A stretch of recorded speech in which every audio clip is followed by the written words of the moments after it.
Meus amigos, muito bom dia, muito boa tarde, muito boa noite.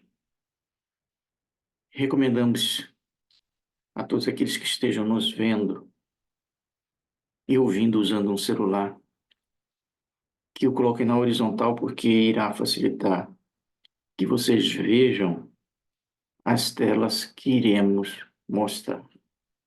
O tema que iremos expor tem como título A Obsessão por Justa Causa. Provavelmente vocês nunca ouviram falar desse tipo de obsessão. Na realidade, nós vamos ver que vai além, a questão vai muito além da obsessão em si. E nós vamos explicar de onde é que saiu esse título. O tema, na realidade, ele é, de alguma forma, uma homenagem a 3 livros que estão fazendo, digamos assim, aniversário em 2024. 2 deles estão na tela de vocês. O primeiro é o Libertação, que está fazendo 75 anos que foi lançado. E o segundo é o Entre a Terra e o Céu, que está fazendo 70 anos. E o que os dois têm a ver com obsessão? Ambos os livros tratam essencialmente de 2 grandes trabalhos de apoio, de ajuda em relação a pessoas que estavam encarnadas ligadas à obsessão. O primeiro, que é o Libertação, ele descreve um único trabalho de desobsessão ou de libertação de uma moça chamada Margarida, que estava sob a ação de mais de 60 obsessores.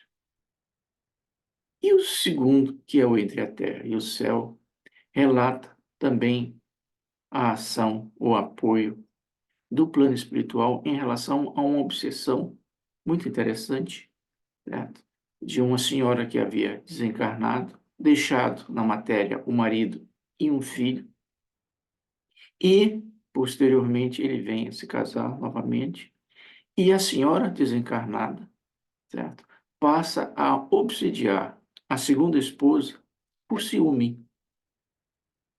Ambos os livros têm como obsessão, por fundo, a questão das paixões, que é exatamente o que está escrito, certo? Na tela de vocês, em que o nosso amigo André Luiz diz que grande parte das paixões desequilibradas, elas refletem grandes processos obsessivos. Então, nós vamos mostrar para vocês que essas paixões se refletem em muitos processos obsessivos graves. O Libertação é essencialmente esse tipo de situação. Então, essa é o que está por trás do nosso trabalho. Mas volto, vocês vão ver mais para frente, que o que fazer nessas situações vai além da obsessão. E por onde começamos? Começamos com uma afirmação do nosso amigo Emmanuel, no livro Justiça Divina, em que ele diz: todas as contas a resgatar, observe que ele não diz que contas. Todas as contas a resgatar pedem relação direta entre credores e devedores. Ele não diz quem são os credores, nem diz quem são os devedores, e nem aonde eles estão. E é por isso que te vês frequentemente na terra diante daqueles a quem deves algo. Usualmente, essa afirmação, dentro da doutrina espírita, é trazida como uma explicação para os problemas de desencontro entre familiares. Ou seja, familiares que estão com contas a resgatar, normalmente do passado, eles se reencontram, relação direta, para exatamente se reajustarem.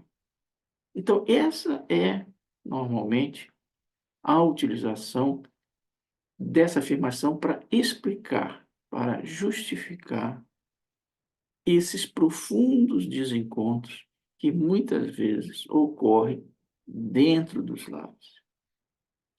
Nós aqui vamos hoje além disso. Ela se aplica a isso e se aplica para explicar processos obsessivos, principalmente ligados àquelas situações em que há um desequilíbrio emocional no sentimento. Muito bem. Segundo, explicar o porquê da obsessão por justa causa. O que é a obsessão por justa causa? Essa é uma expressão do nosso amigo Chico, certo? Que ele nos trouxe em função de terem perguntado para ele, com toda a experiência que ele tinha de vivência com o plano espiritual e em trabalhos de desobsessão, qual seria os obsessores mais difíceis? Na realidade, a obsessão espiritual por amor existe? É o que está por trás. A pergunta foi feita para ele mais direta. Quais são os obsessores mais difíceis? A resposta é o que está na tela. Sinteticamente, ela é maior, mas ele diz: os casos de obsessão mais terríveis são os do amor enlouquecido. São os obsessores mais difíceis de ceder. Os obsessores mais difíceis de ceder não são aqueles que fazem por disputa religiosa, por pensamento, por política. Os obsessores mais ferrenhos são os que foram feridos em seus próprios sentimentos. Estes, por assim dizer, ganham o direito de perturbar ou de obsediar. Os espíritos amigos costumam se referir a estes casos como obsessão por justa causa. O obsessor e o obsediado estão tão interligados que têm que resolver por si mesmos o problema. Então, o que é a obsessão por justa causa? É aquele tipo de obsessão na qual a causa do processo obsessivo foram grandes traições, grandes quebras de confiança entre espíritos que tinham uma íntima relação no passado. Não são aqueles que um era protestante, outro era católico, um era político A e pensava de uma forma B diferente. Não. O que ele está dizendo é que os casos mais difíceis de equacionar, de trazer uma libertação, de serem tratados, são aqueles em que a pessoa foi atingida por alguém que convivia com ela intimamente. Em função disso, a pessoa ou o espírito tem como um direito ou a justa causa de fazer o processo obsessivo. Então, esses casos são os mais difíceis, e que é exatamente o que está mostrado no livro Libertação, por exemplo. O que nós vamos fazer para frente é dar um exemplo que está no livro Depois da Vida, que é a terceira homenagem, porque em 2024 este livro faz 40 anos. E o que o livro é? Diferentemente dos livros do André Luiz, que todos nós conhecemos, que é um enredo, do começo ao fim do livro, é como se fosse uma história que ele conta. No livro Depois da Vida, retrata relatos de espíritos que passaram por trabalhos de desobsessão no centro, dirigido pelo Divaldo Franco. Então, eles coletaram que, ao final da reunião, às vezes, ou depois do trabalho, em outras reuniões, vinha espíritos que passaram pelo trabalho e vêm, muitas vezes, dar a explicação, o motivo, o porquê do que estava ocorrendo. Eles compilaram e formaram o livro.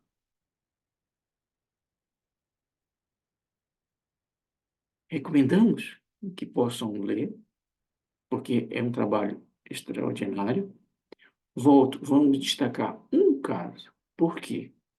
Um caso exatamente que retrata a situação de uma obsessão por justa causa. Por mais que a gente tenha explicado, vendo o caso, vocês vão entender mais claramente.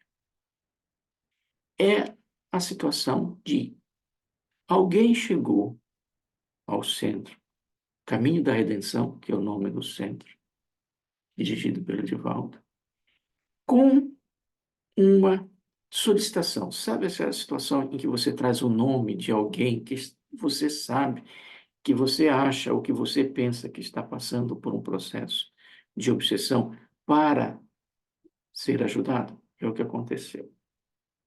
A situação era de uma mãe e de um filho, a mãe em torno dos seus 40 anos de idade e o filho em torno dos seus 20 anos de idade.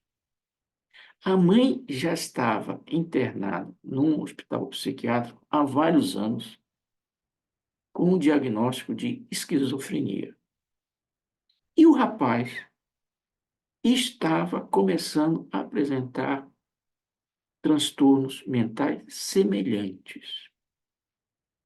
Então, o pedido foi para ver o que a espiritualidade poderia fazer no sentido de ajudar tanto a mãe quanto o rapaz.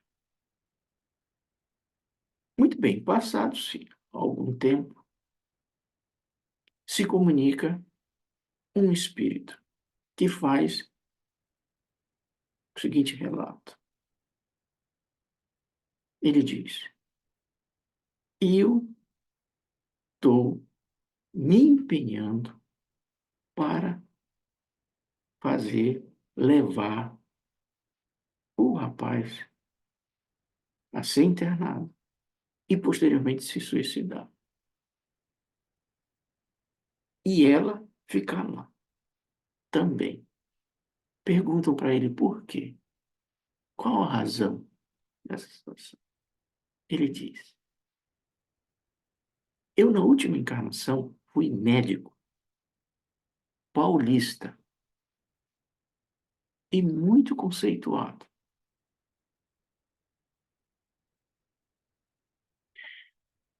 E exatamente na virada do século 1999 para 2000,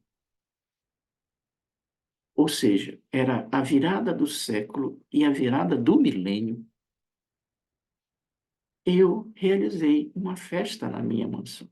Eu tinha muitos recursos advindos do exercício da medicina em São Paulo. Reuni amigos, parentes e tinha junto comigo, na organização da festa, a minha esposa e o meu filho. Eu era um pouco mais velho do que ela, mas vivíamos os três nesta mansão. Após a festa, que se foi à madrugada, todos se foram e eu, cansado, me recolhi ao leito, querendo descansar. Após alguns minutos, eu vejo entrar dois vultos ao meu quarto. Um deles me segura os braços e o outro pega o travesseiro do lado e tenta me sufocar. E consegue. Eu venho a falecer na virada do século. Acontece que eu consegui ver, por segundos, quem estava me segurando e quem estava me sufocando. Era minha esposa, que me segurava. E o outro, que me sufocava, era o meu filho. E o mais recente, o Espírito relatando, é que eu vi os dois e os dois viram que eu vi. O certo é que eu venho desencarnar, percebi que não morri, não era espírita, não tinha nenhum conhecimento espírita. Para o mundo, eu desencarnei de um ataque cardíaco. Portanto, certo? Os dois assassinos não foram incomodados pela justiça. E mais do que isso, eles obtiveram exatamente o que queriam, que era toda a fortuna que estava em meu nome. Eles passam a usufruir de todos os recursos que eu tinha conseguido como médico. Cada um deles, em função disso e em função de um complexo de culpa, passam a se desequilibrar. Jogos, bebidas, tudo, certo? Ao extremo, usando os recursos que eu deixei. Eles acabam a se desequilibrar. Emocionalmente, sentimentalmente, passam a conviver como marido e mulher dentro da minha casa e, posteriormente, ela vem, em função do complexo de culpa, a ser internada no manicômio pelo próprio filho. E, posteriormente, ele mesmo, em função de todos os desequilíbrios, passa a apresentar um complexo de perseguição e vem a ser internado e vem a desencarnar, ambos. Portanto, ele se dirigindo ao dirigente da reunião, eu não tenho razão de fazer o processo obsessivo? A minha esposa e o meu filho me assassinaram no dia da virada do século.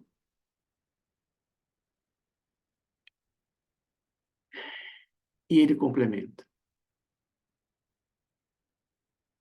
Mais ou menos por volta de 1930, ela volta, reencarna, passa a refletir os desequilíbrios de vidas passadas, cai moralmente de novo, e mais ou menos por 1950, ele retorna como filho dela.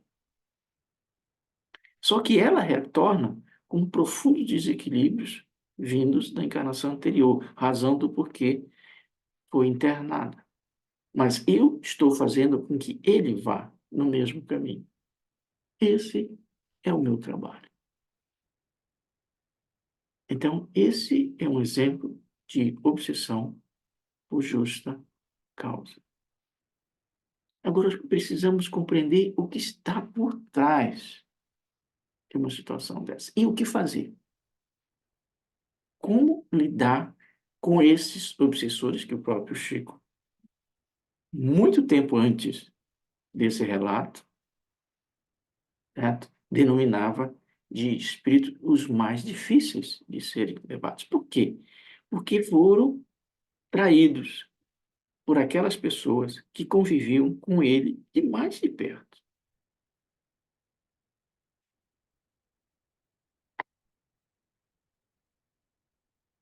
Primeiro ponto a destacar: há nos processos obsessivos uma interligação dupla. O que nós queremos dizer com uma interligação dupla? Estão lembrados da frase do nosso amigo Emmanuel? As contas a resgatar pedem relação direta entre credores e devedores. Ele não disse, na frase, que os credores e devedores, como a maioria das pessoas imaginam,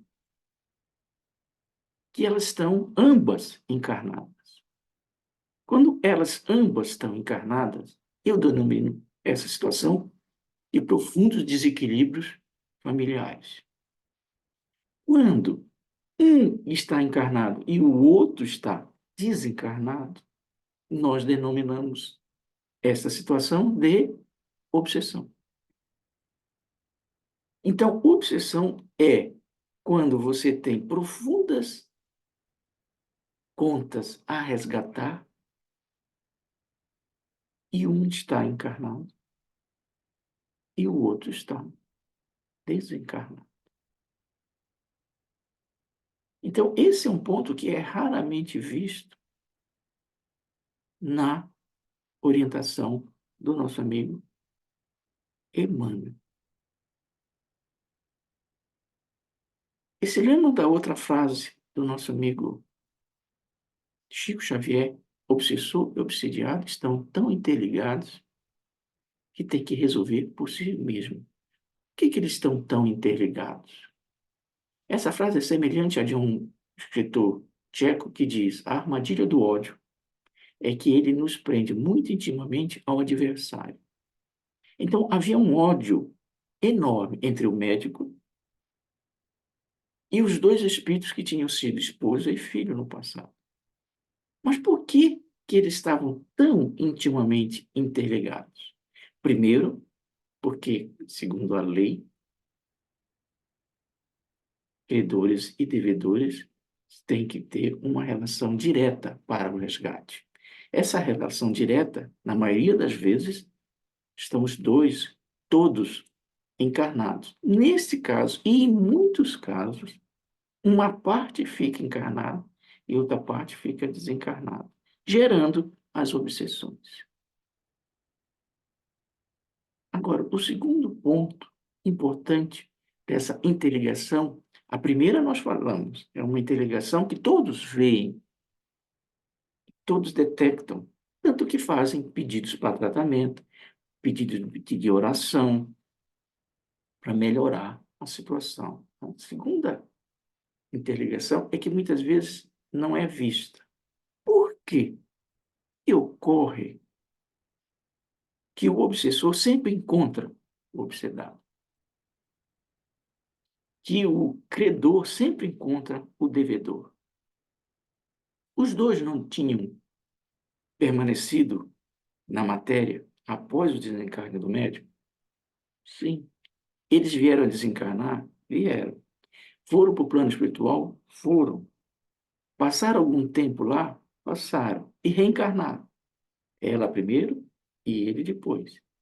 Como é que o médico, passaram tantos anos, veio a reencontrar exatamente, certo, num hospício em Salvador, quando ele veio a desencarnar em São Paulo? Como é que isso ocorre? E isso ocorre em todos os casos de processos obsessivos. O obsessor reencontra o devedor passados séculos, passados continentes. A situação ocorreu na Europa. Estão reencarnados no Brasil e o obsessor está lá. Por quê? Essa é a segunda interligação que nós queremos mostrar para vocês. Muito importante. Existe como uma ligação entre o obsessor e o obsedado, entre o devedor e o credor. De um lado do obsessor, existe um ódio, um rancor, um ressentimento, uma mágoa em relação ao que foi feito com ele. Do lado do devedor, existe um complexo de culpa em relação ao que foi feito. Esta situação leva a uma sintonia entre um e o outro. É como você sintonizasse uma emissora. Do lado da emissora, você tem o ódio. Do lado do receptor, você tem o complexo de culpa. Uma sintoniza com a outra. E aí há o reencontro, há a cobrança. Na maioria das vezes ocorre a cobrança, os ambos encarnados. Em casos como esse, ocorre a cobrança, um está encarnado e o outro está desencarnado. E isso ocorre sempre, independente, certo? Se é uma obsessão por justa causa ou não. Sempre haverá uma razão, um motivo, uma dor, um sofrimento, um ódio, um rancor, um ressentimento do lado de quem passou, e sempre haverá do lado de quem fez um complexo de culpa por a ter feito aquilo. O que fez, não importa. No caso que nós demonstramos, foi uma traição. Esse é o primeiro ponto, interligação. Segundo, mais importante ainda, que é o que nós denominamos de prisão do tempo. O nosso amigo Hermínio de Miranda, num dos livros dele, ele nos diz: se a dor está doendo, então o tempo não passou. Não há relógio para a dor. Isso tem uma aplicação absolutamente geral. Pensem e meditem depois. Se a dor está doendo, o tempo não passou. Não há relógio para a dor. Esta dor era exatamente a dor que o médico sentia. Como ela continuava doendo, o tempo parou para ele. Em todo o processo obsessivo, em todo o processo de litígio, em todo o processo de resgates de erros, vidas passadas, em muitos casos, o tempo parou. Parou pelo lado do obsessor, porque ele está fixo, obsedado por aquela ideia de destruir o outro. E parou pelo lado de quem fez, porque ele permanece aprisionado no complexo de culpa. Essa é a razão de por que, nas comunicações mediúnicas, o espírito, quando se comunica, mostra muitas vezes que ele está 200, 300, 400 anos atrás. Por quê? Porque ele continua prisioneiro no tempo do fato. Então, obsessão é um regime de escravidão dupla, mútua. Ambos estão numa interligação dupla e prisioneiros no tempo. Então, o trabalho de desobsessão tem que quebrar a interligação e libertar da fixação no tempo. Razão porque é difícil. Um dos processos que se faz, qual é? Agir, mesmo sem reuniões de desobsessão. Como quebrar a interligação e libertar da prisão do tempo? É a reencarnação. A reencarnação é um processo de aprendizado e de libertação, que na maioria das vezes funciona, porque a reencarnação obriga a uma mudança. Nessa mudança, há muitas vezes a quebra da interligação e a libertação da prisão do tempo. Mas fora a reencarnação, o que nós podemos fazer? Observem o que nós vamos expor para frente com muita atenção.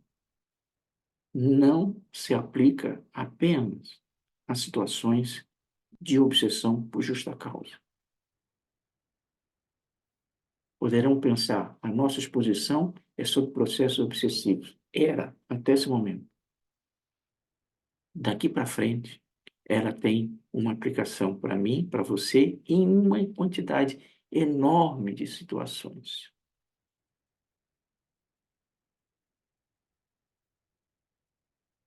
O que fazer?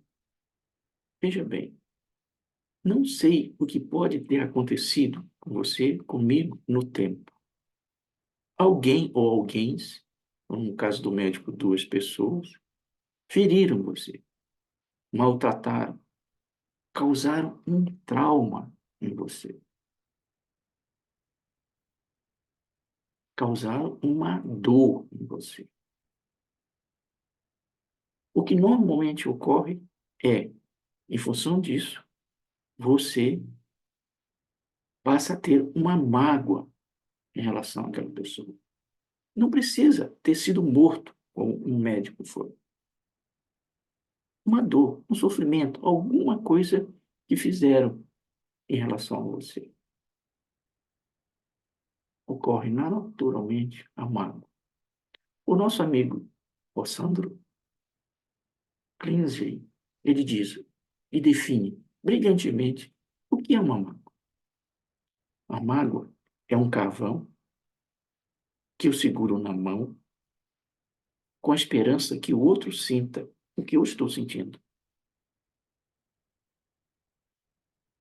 Mágoa é como se fosse um carvão que eu seguro nas mãos com a esperança que o outro sinta o que eu estou sentindo. E cometa um grande erro. Por quê? Porque a dimensão das dores entre nós são sempre distintas. O que pode ser uma grande provação para mim pode não ser uma grande provação para o outro. As dores, os sofrimentos, como nós passamos pelas dores, são totalmente individuais.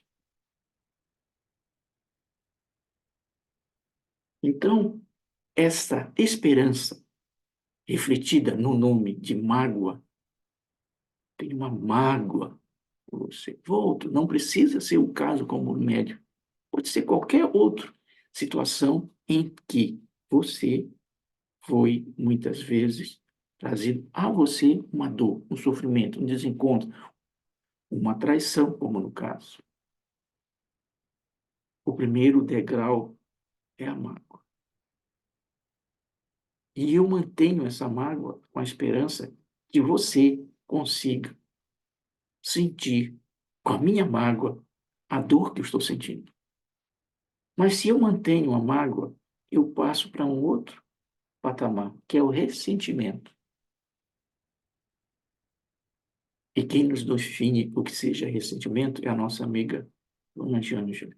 Ela diz: ressentimento é o veneno que se ingere pensando na morte do outro, mas culminando com a minha própria destruição. Ressentimento é o veneno que eu ingiro não para me destruir, a princípio, mas para levar pensando na morte do outro, tanto quanto a mágoa. Eu quero que ele sinta a dor que eu estou sentindo. O ressentimento, que é um estágio a mais, que é a manutenção da mágoa no tempo, eu, na realidade, gostaria que o outro estivesse morrendo como eu estou morrendo, de ressentimento. Se eu mantenho a mágoa, o ressentimento no tempo, eu estratifico o meu ódio, que era o que o médico sentiu e que muitas vezes nós sentimos. Nós passamos por esse processo de mágoa e ressentimento, às vezes de forma quase imediata. Não precisa ser um longo do tempo. E passamos a odiar. A reação de manter o carvão na mão e o outro sentir a dor, ou do ressentimento, eu transformo isso num processo obsessivo, ou num processo de perseguição em relação ao outro, ou processo de ser algo difícil para o outro. Portanto, como diz o próprio Rossandro, o que é não perdoar aquilo que foi feito? é se manter numa atitude de querer atingir o outro através do próprio sentimento, sofrimento. Não perdoar é procurar, no tempo, atingir o outro para ver se o outro sente o que eu estou sentindo de sofrimento. Então eu não perdoo. Por isso que um obsessor nunca, muitas vezes, não perdoa. E nos casos de traição, de envolvimento direto, é isto que ocorre. Ele quer, de alguma forma, atingir o outro com o sofrimento que tem. Portanto, ele não perdoa. Portanto, ele fica preso no tempo. Portanto, muitas vezes, ele faz processos obsessivos. Mas não precisa ser só processos obsessivos. A questão é como sair dessa situação de mágoa, ressentimento e não perdão em relação a qualquer mal ou sofrimento ou trauma que nos foi trazido. O nosso amigo Divaldo diz: perdoar não é esquecer. Perdoar não é esquecer. Como muitas vezes você tem que esquecer. Não é esse o caminho. E o que é, então, perdoar? Ou vencer a mágoa, o ressentimento? Ele nos diz: o primeiro passo é não devolver. O que o outro fez para você? Não sei. Virou a cara, pisou no seu pé, destruiu você, matou você. O primeiro passo é você não se tornar, perante a lei, um devedor. Até o momento em que algo chega para você, você é um credor. Então, o primeiro ponto é não devolver, o que é muito raro. O que o médico estava fazendo era procurar devolver. Devolver o quê? O sofrimento que ele passou. E o que ocorre conosco? O outro pisa no seu pé, você pisa no pé do outro. É o devolver. Então, o primeiro passo seria procurar não devolver. Segundo, é quebrar um dos vínculos que liga você ao devedor, ou a pessoa que convive com você, ou que conviveu nesta ou noutra. Sair da fixação, quebrar a armadilha da prisão do tempo. Como fazer isso? Se você está querendo atingir o outro. Ligar-se na ternura, ou em outras palavras, lembrar que não tem na sua existência, na matéria ou na espiritualidade, apenas aquelas pessoas que o fizeram mal a você. É exatamente seguindo esta terceira orientação que a espiritualidade, em reuniões de desobsessão, trazem parentes do obsessor. Um amigo, a mãe, o pai, a filha. Por quê? É uma forma de deslocar a mente e, portanto, sair da prisão do tempo e da ligação com aquelas pessoas que ele nem mais se lembrava, mas que foram boas para ela. E, por último, dar tempo ao tempo, no sentido positivo. Então, se desligar daquilo que foi feito para você é um processo, muitas vezes difícil e longo. Como que poderíamos sintetizar isso? Podemos sintetizar uma frase de um pensador francês que alguns podem conhecer, chamado Jean-Paul Sartre. Não é espírita, nem espiritualista ele foi, está desencarnado. Ele diz: e grave, não importa o que fizeram com você. E o que fizeram com você? Mataram na virada do século, pisaram no seu pé, destruíram o seu trabalho, abandonaram você. O que fizeram com você? Não é apenas a questão obsessiva. Por isso que falamos, o que estamos vendo agora, nesse momento, vai além do processo de obsessão. Não importa o que fizeram com você, o que importa é o que você faz com aquilo que fizeram com você. Não importa o que fizeram com você. O que fizeram? Não sei. Pode ser de um simples virar o rosto e você atingiu um amargo ressentimento e passou muitas vezes a perseguir, porque o outro virou o rosto para você. O que não importa o que fizeram com você, o que importa é o que você faz com aquilo que fizeram com você. Podemos dar um exemplo máximo disso aqui? Sim. Que todos nós conhecemos? Sim. Que vai além dos livros? Sim.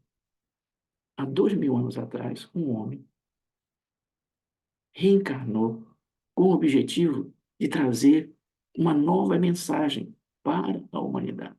Ele fez isso durante 3 anos. Curou, renovou, instruiu, fez tudo o que era possível. Após esse período, o que fizeram com ele? Crucificaram. E o que ele fez com aquilo que fizeram com ele? Ele diz: Pai, perdoai-os, porque eles não sabem o que fazem.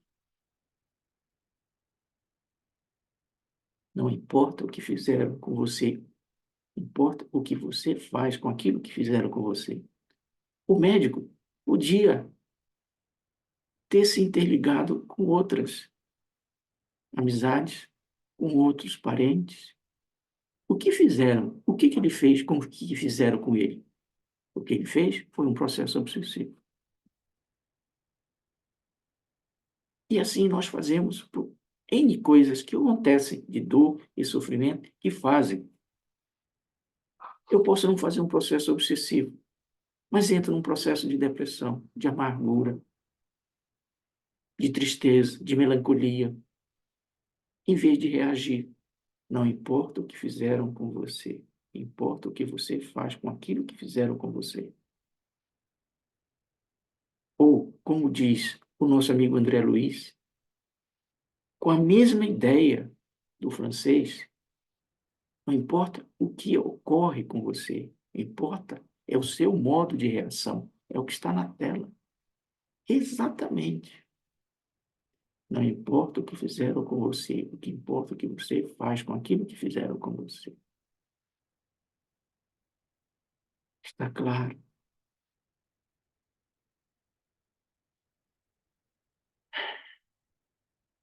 E normalmente nós terminamos a nossa exposição com uma poesia e vamos assim fazer, juntando uma poesia e uma frase. A obsessão de quem ama, ninguém consegue entendê-la. Parece vaso de lama encarcerando uma estrela. Isso em relação à obsessão. Mas nós dissemos que nós fomos além da obsessão. E voltamos à frase do nosso amigo Hermínio. Se a dor está doendo, que dor? Não sei, pode ser qualquer dor. Não precisa ser a dor da obsessão. Então o tempo não passou. Não há relógio para a dor. E ele complementa. E aí eu agora destaco, nem para o amor. Como entender isso? Através da frase de um grande psiquiatra, o Freud, que diz: a cura não vem do esquecer. Exatamente como o nosso amigo Divaldo falou, perdoar não é esquecer, é mais do que isso. A cura não vem do esquecer, vem do lembrar sem dor.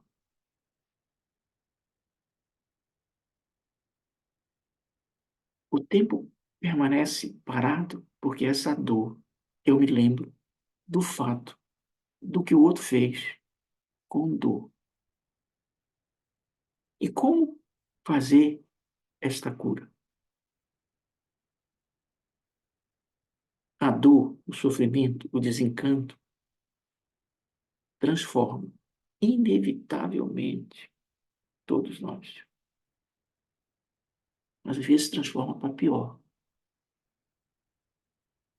A dor leva à obsessão, leva eu matar o outro, leva eu me matar, leva a, ao ressentimento permanente, à mágoa permanente.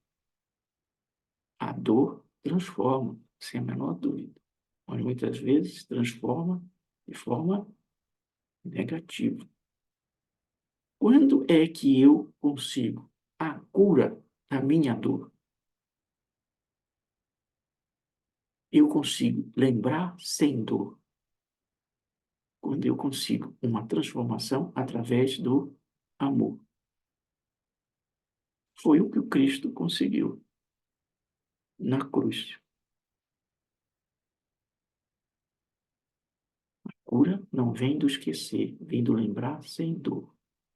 Eu só consigo lembrar sem dor se eu entendo, se eu compreendo, se eu transformo aquilo que foi trazido de uma forma diferente do que eu recebi. Aí eu consigo lembrar sem dor.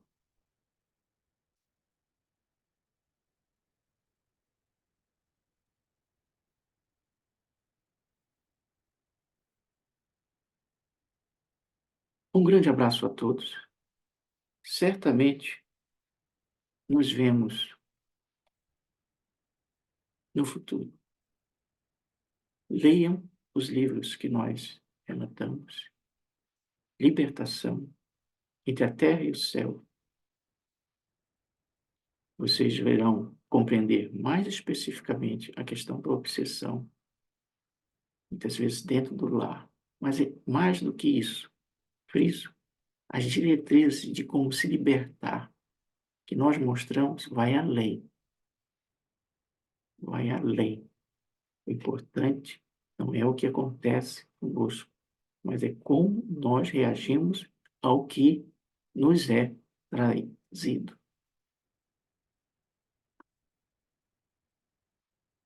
Um grande abraço.